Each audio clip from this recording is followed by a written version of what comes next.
Hello friends, આજે આપણે બનાવીશું વિસરાતી જતી રેસીપી એટલે કે ગુવારનું છાશિયું.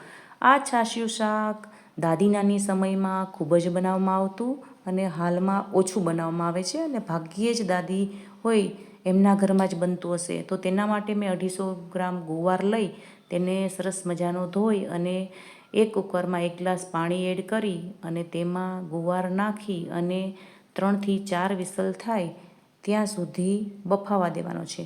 તેમાં મીઠું પણ એડ કરવાનું છે. હવે આપણો ગુવાર છે એ બફાઈ ગયો છે. તેને પાણી કાઢી લેવાનું છે. એક જારીમાં ગુવાર નાખી અને પાણી નિતારી લઈશું. હવે આ ગુવાર ભરાવદાર હોવાથી તેમાં રગનો ભાગ છે તે કાઢી લેવાનો છે. આ રીતે ઝડપથી તમારે બધી જ નસો નીકળી જાય છે. ગુવાર બાફવાથી એકદમ સરસ છાશિયું બને છે. તો આ રીતે બધો જ ગુવારની નસનો ભાગ કાઢી લીધો છે. હવે એના માટે મેં 500 ગ્રામ ખાટી છાશ લીધેલી છે. 3 થી 4 લસણની કળીના કટ કરી લીધા છે. હવે લસણની ચટણી પણ આપણે ઉપયોગમાં લઈશું. હવે આ ગુવારમાં આપણે 500 ml જેટલી છાશ એડ કરીશું.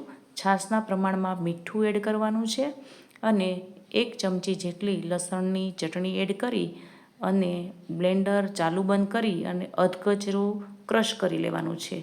આપ જોઈ શકો છો આ રીતે એકદમ થીક એવું છાશિયું તૈયાર છે. હવે આપણે વઘાર કરવાનો છે. તો વઘારિયામાં 1 પાવડું તેલ ગરમ કરવા માટે મૂકી દીધું છે અને તેલ ગરમ થાય એટલે લસણના કટકા છે તે બ્રાઉન કલરના થાય ત્યાં સુધી થવા દઈશું. આ છાશિયું ખૂબ જ ટેસ્ટી લાગે છે. આ છાશિયાને ગરમ કરવાનું નથી, માત્ર વઘાર કરવાનો છે. હવે તેમાં અડધી ચમચી હળદર એડ કરી અને છાશિયા ઉપર રેડી દઈશું. તો રેડી છે ગુવારનું છાશિયું. હવે આપણે કોથમીરથી ગાર્નિશ કરી લઈશું. સર કોઈ